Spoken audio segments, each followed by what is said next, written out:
Oke Pak,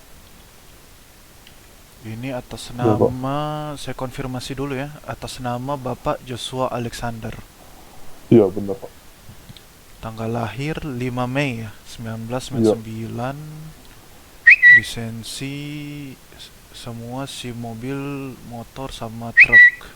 Oke. iya benar. Pekerjaan terakhir fueler. Iya benar Pak. Oke.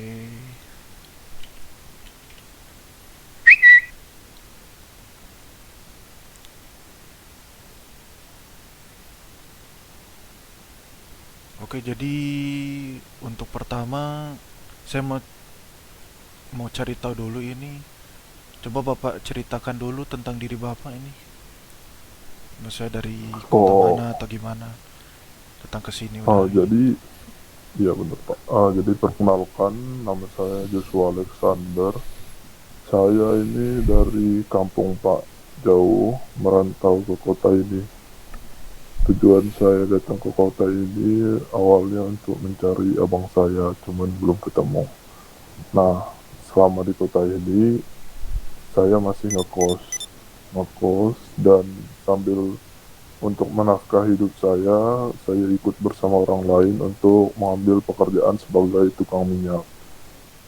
Di tukang minyak, ya saya rasa sambil bekerja saya sambil melihat aktivitas kota dan merasa ada DOJ saya dengar, cuman pengadilannya lagi sepi. Terus saya dengar ada open pendaftaran. Jadi saya tertarik karena menurut saya dari pola pikir saya merasa mungkin setiap kejadian yang terjadi pasti ada sisi lain yang perlu dipertimbangkan. Gitu.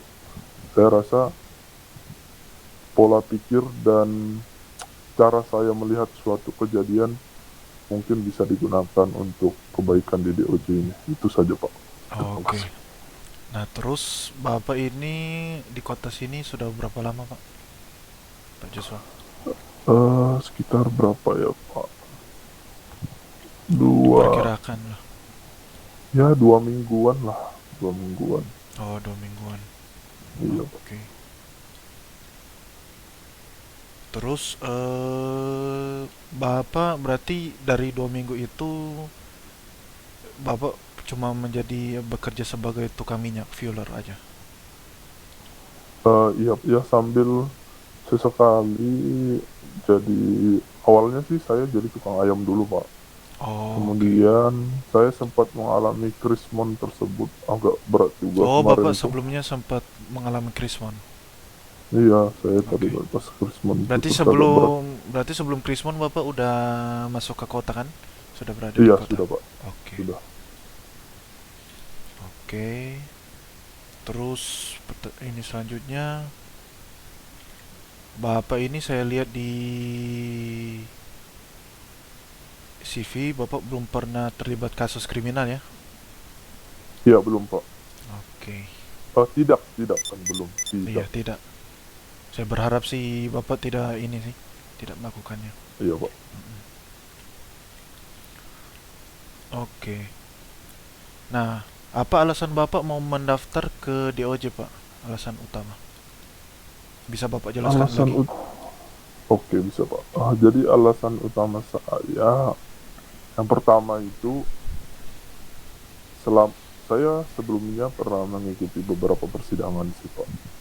Hadir sebagai penonton. Terus saya melihat bahwa eh, staf-staf DOJ ini ya bertindak sesuai perannya masing-masing, bertindak baik. Dan saya merasa tertarik untuk bergabung di DOJ karena menurut saya kita atau sebut saja DOJ harus dapat memposisikan diri senetral mungkin, terlepas dari hubungan, pertemanan, dan lain-lain. Nah, di sini saya merasa ini kayaknya passion saya nih Pak. Saya bisa untuk bekerja di sini, saya bisa mengabdi untuk kota ini, tapi tidak dengan tindakan yang di lapangan. Kita sebut misalnya kepolisian. Menurut saya yang saya mampu untuk saat ini yaitu memanfaatkan pola pikir saya. atau kemampuan saya berpikir untuk mencoba membantu orang-orang yang ada di kota ini supaya mendapatkan keadilan terbaik. Keadilan terbaik bukan keadilan yang adil menurut satu pihak saja, tapi dari segala sisi itu sudah merupakan keadilan yang terbaik menurut saya. Oh, oke. Terus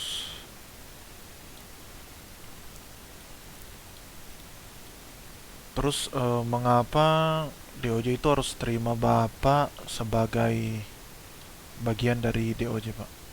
Mungkin Bapak bisa kasih jawabannya. Mungkin Apa yang menurut menjadi saya, kelebihan atau ya yang bisa bikin DOJ ini bisa menerima Bapak gitu? ya menurut saya yang pertama, Bapak bisa mendapatkan kolega yang berintegritas tinggi seperti saya. Bukan ya di sini membenarkan diri lah ya. Kemudian saya merasa saya memiliki pola pikir yang out of the box. Jadi out of the box di mana kejadian ini kan ada banyak sisinya nih. Terkadang orang-orang itu hanya melihat sebuah kejadian dari dua sisi saja, baik atau buruk. Padahal sebenarnya ada banyak sisi lain yang bisa kita nilai dari kejadian tersebut. Menurut saya, pola pikir saya ini bisa bermanfaat bagi DOJ untuk kemajuan DOJ ke depannya. Karena DOJ sebagai badan hukum itu dia harus bertindak berdasarkan fakta, bukan opini semata. Gitu aja, Pak. Oke, oke.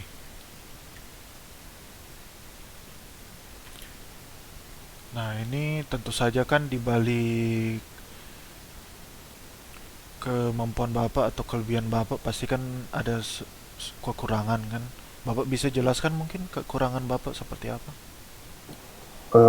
Mungkin kekurangan saya terletak di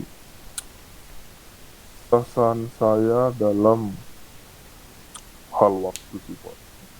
Ya, saya bisa masuk kota itu hanya dari sore sampai malam jam 12 lah maksimal. Ya mungkin itu bisa dianggap kelebihan atau kekurangan. Kemudian kekurangan saya yang lain, mungkin saya sedikit, apa ya bahasanya ya, ingin ter kalau nggak tahu ini ya, orang menganggap ini kelebihan atau kekurangan, saya terlalu ingin mencari tahu segalanya. Jadi karena saya ingin mencari tahu informasinya dulu sebelum diolah, jadi saya merasa saya bukan, kalau orang bilang sih lambat, tapi menurut saya ini penuh dengan kehati-hatian dalam bertindak menurut saya. Hmm. Tapi kadang orang menganggap itu kelemahan karena alah lama mikirnya, kan gitu orang kadang mikir. Oh, oke. Kemudian padahal kan itu ada sisi lain gitu. Kemudian ya mungkin temperamen saya sih, saya mungkin kalau misalnya diposisikan, saya udah menemukan faktanya nih, tapi ternyata yang bersangkutan malah mencoba berbohong dan lain-lain. Nah di situ mungkin temperamen saya bisa naik dan ya itulah. Berarti pengontrolan emosional ya, Di- Iya, bisa cuman dibilang. ya saya sedang mencoba memperbaiki itu sih. Hmm. Gak apa-apa, Pak. Itu kan namanya manusia kan. Pasti ada kekurangan, Pak. Iya bener Pak. Oke. Nah, Bapak sebelumnya kan bekerja sebagai fueler. Iya benar Pak. Dan fueler ini kan saya lihat di kota lagi dibutuhkan. Nah, kenapa Bapak mau berhenti sebagai fueler gitu? Pekerjaan sebagai pekerjaan terakhir Bapak. Ada beberapa alasan Pak. Alasan pertama, ya mau, ya secara jujur aja kita ya Pak ya, di kota ini mungkin untuk jadi fueler kita membutuhkan banyak waktu dan usaha yang banyak serta kerja keras untuk bisa hidup, dan itu terlalu membebani fisik menurut saya. Sementara saya merasa kekuatan saya itu ada di pikiran, pemahaman, cara pikir. Nah, saya merasa saya tidak cocok dengan kerja yang menggunakan fisik. Jadi saya memilih mungkin kayaknya populer tuh bukan passion saya gitu Pak. Oke. Berarti Bapak lebih fokus ke pemikiran-pemikiran ya, Pak? Iya benar. Oke.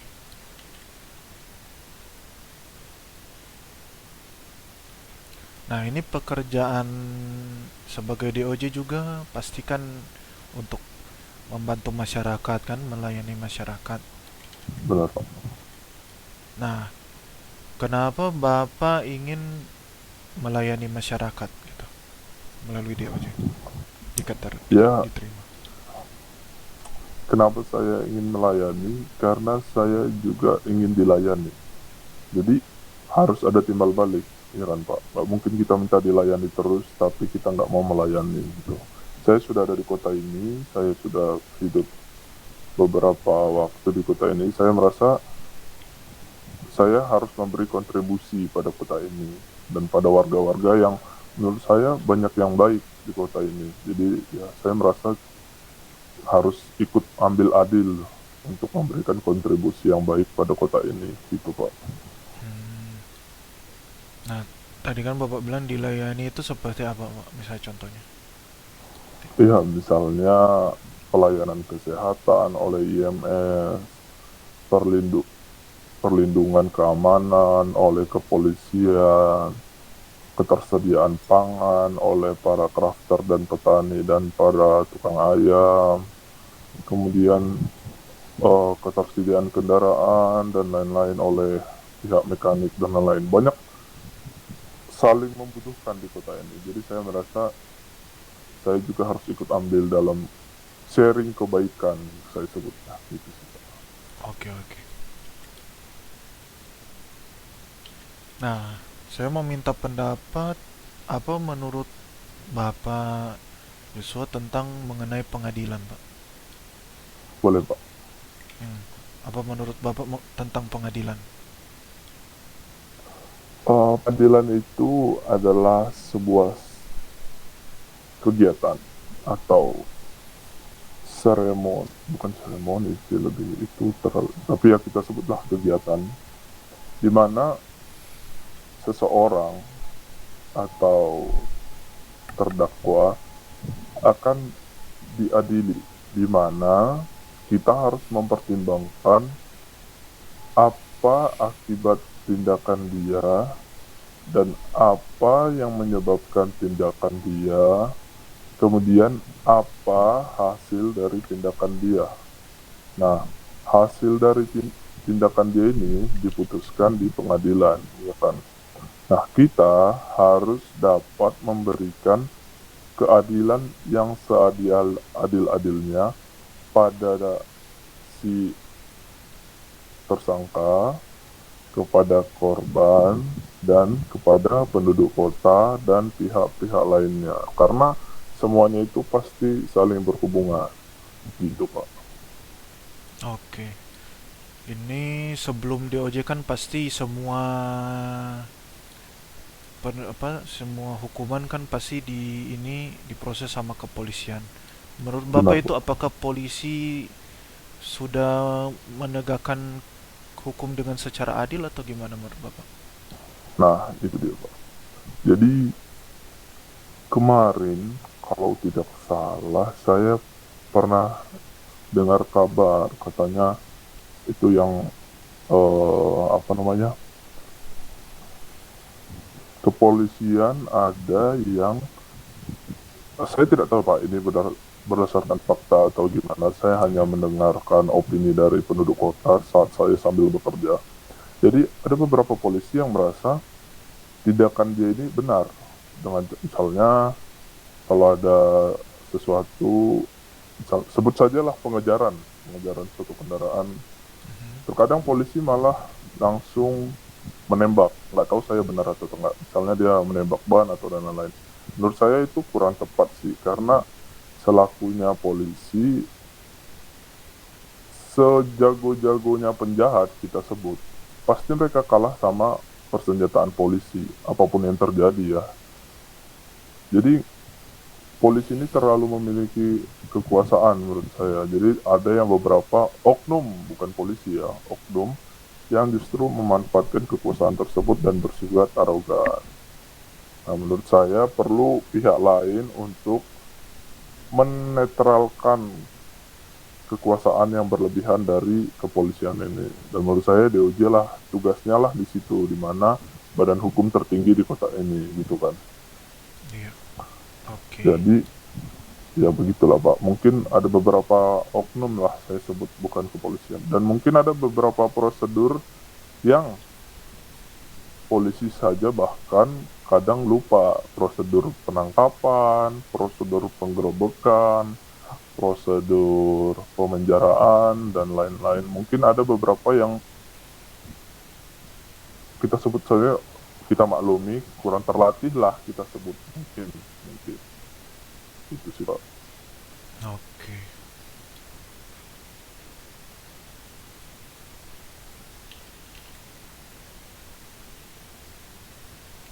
Nah, pertanyaan selanjutnya, menurut Bapak, apa fungsi hukum pada dasarnya, Pak? Fungsi hukum pada dasarnya, jadi hukum adalah sesuatu yang tidak, menurut saya ya Pak, ini bukan berdasarkan buku, Iya, yang betul. tidak, adalah sebuah peraturan yang dibuat untuk melindungi yang lemah, di mana kalau tidak ada hukum pasti jadi yang kuat memangsa yang lemah, gitu. Oke. Hukum dapat bertindak sebagai penolong pada setiap orang, baik dia baik atau dia jahat atau dia siapapun latar belakangnya, hukum akan mampu menjadi garis penengah untuk dia, sehingga baik dan buruknya ini dapat dinilai, gitu, bukan dari satu sisi doang. Ibaratnya kalau zaman dulu ada raja sebagai hukum, di mana apa yang dikatakan raja ini adalah benar. Nah, itu kan sebenarnya salah. Sementara hukum merupakan aturan yang dibuat supaya kita menjadi manusia, itulah perbedaan kita dan binatang, ya kita memiliki hukum dan norma dan lain-lain, gitu sih. Oke, oke.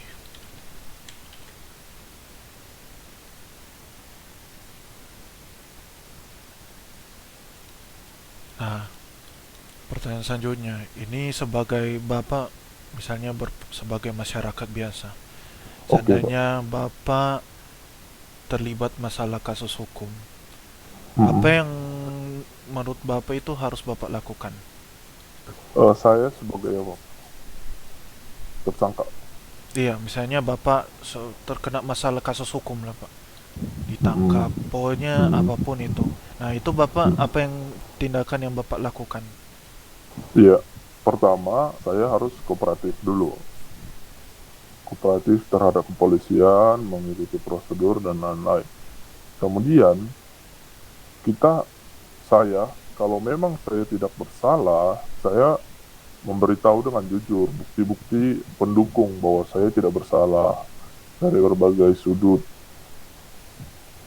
Jadi jangan sampai tuduhan itu diberikan kepada saya hanya tuduhan semata, gitu loh. Jadi ibaratnya mentang-mentang oh gini Pak, saya pernah ada pengalaman kayak gitu juga Pak.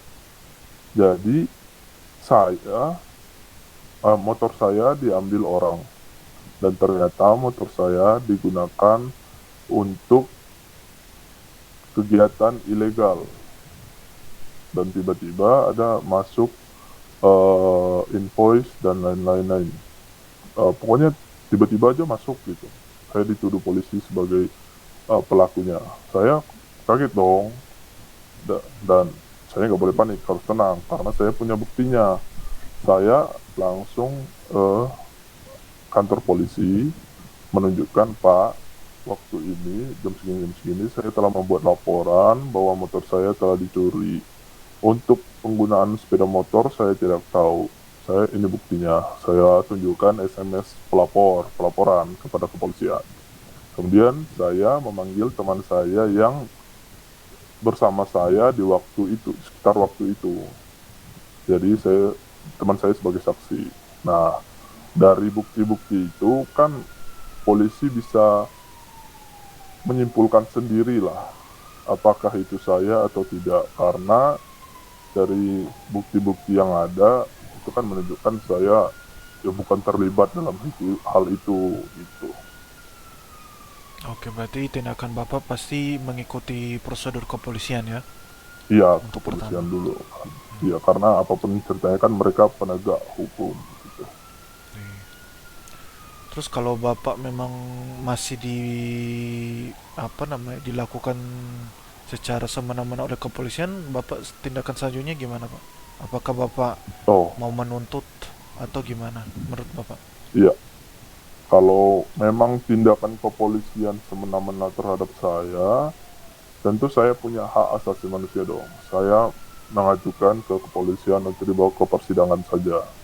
Karena kalau sudah seperti ini berarti ada banyak hal. Misalnya pencemaran nama baik, perbuatan tidak menyenangkan, dan lain-lain. Itu kan memberatkan saya sendiri. Nah, makanya dibawa aja ke persidangan, Pak, kalau memang kayak gitu.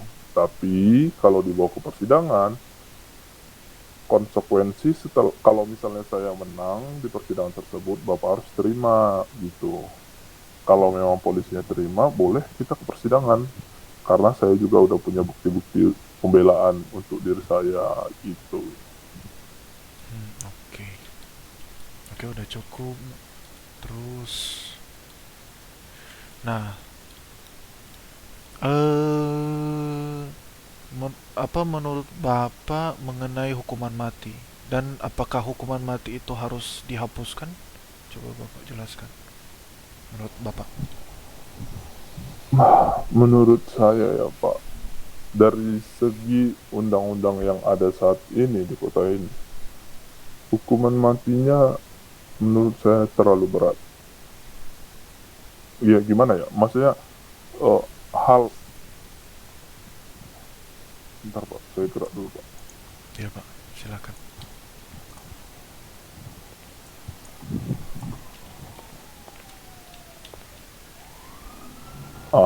Jadi menurut saya hukuman mati di kota ini terlalu menyepelekan nyawa sih menurut saya Pak. Karena dari undang-undang yang ada kan hukuman mati itu diberikan kalau tersangka tersebut dinyatakan sebagai pengedar untuk kasus narkoba ya, atau gembong lah kita sebutnya kan. Menurut saya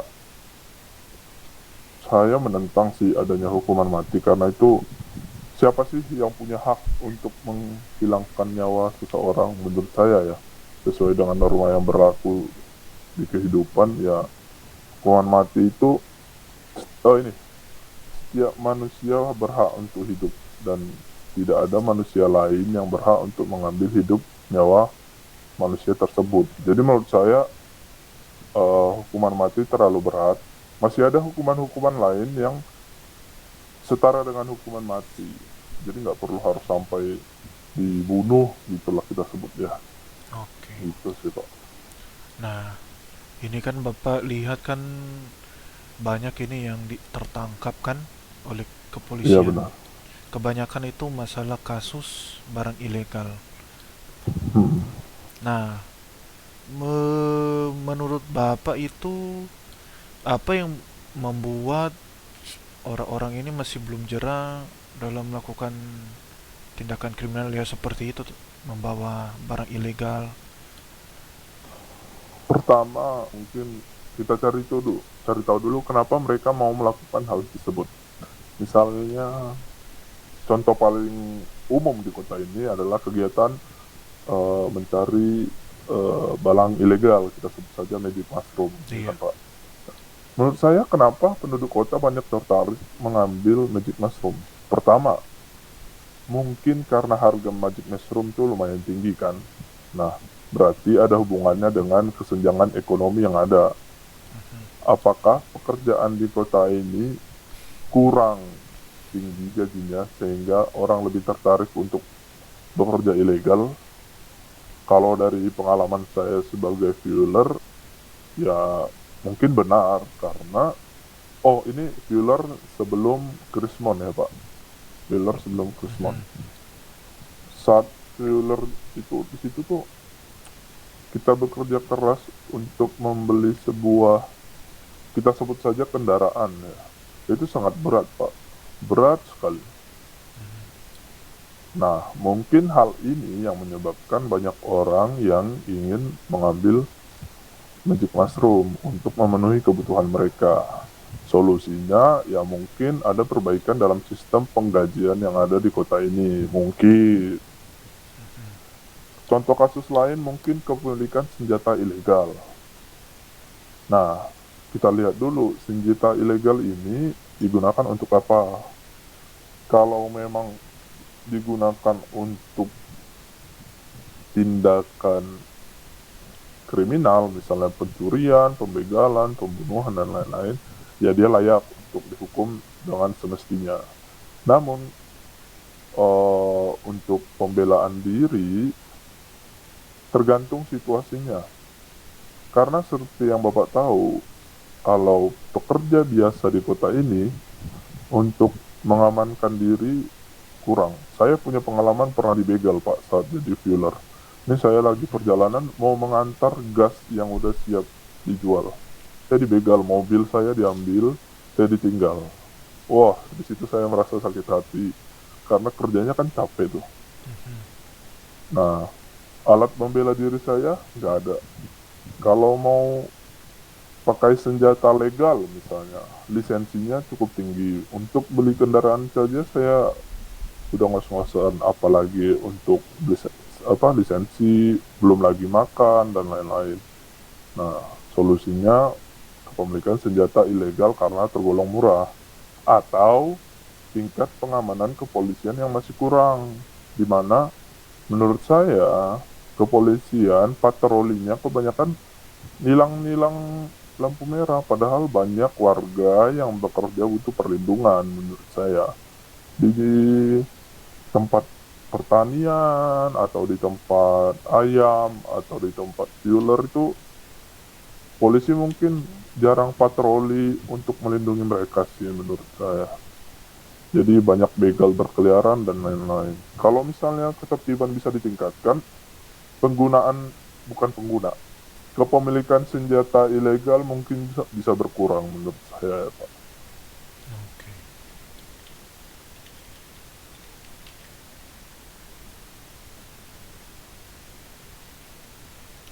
Nah,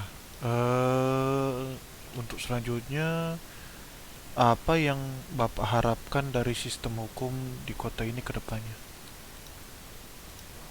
Saya harapkan sih kepolisian dapat bertindak selayaknya penegak hukum, bukan hukum itu sendiri. Jadi kadang ada polisi karena belum ada apa-apa main dor, ada korban meninggal dan lain-lain. Itu saya sedikit tidak setuju ya.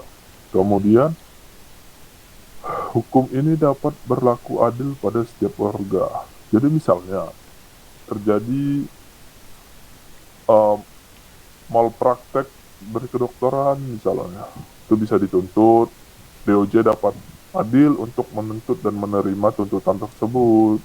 Kemudian pelayanan terhadap warga-warga yang mungkin kasusnya diberat-beratkan atas dasar urusan pribadi mungkin dan lain-lain, DOJ dapat bersikap netral dan menyelidiki bukti-bukti yang ada supaya bukti tersebut yang dibuat-buat bisa disaring dulu itu sih Pak.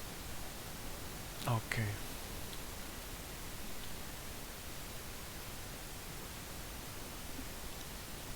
Nah, ini mungkin pertanyaan yang terakhir. Oke. Seandainya misalnya keluarga Bapak atau kerabat atau teman Bapak ya, teman paling dekat Bapak Hmm.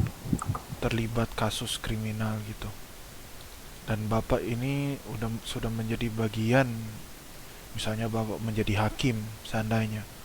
Hmm. Itu Bapak, apakah Bapak akan menindak sesuai hukum yang berlaku atau Bapak eh,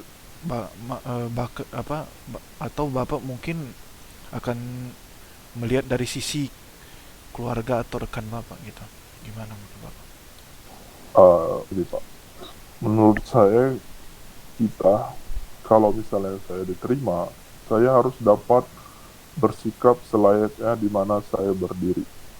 Jadi kalau saya saat ini menjadi bagian dari badan hukum, ya saya harus membuang atau mengesampingkan perasaan saya dan menegakkan hukum yang berlaku. Karena kalau saya mau diberikan keadilan, saya juga harus mampu memberikan keadilan. Nah, itu ada timbal balik.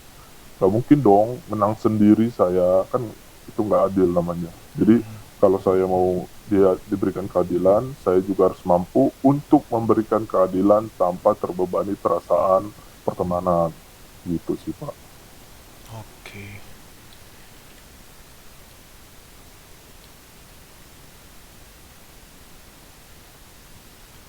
Oke, itu saja Pak. Kayaknya untuk wawancara hari ini. Jadi Oke Pak. iya Pak.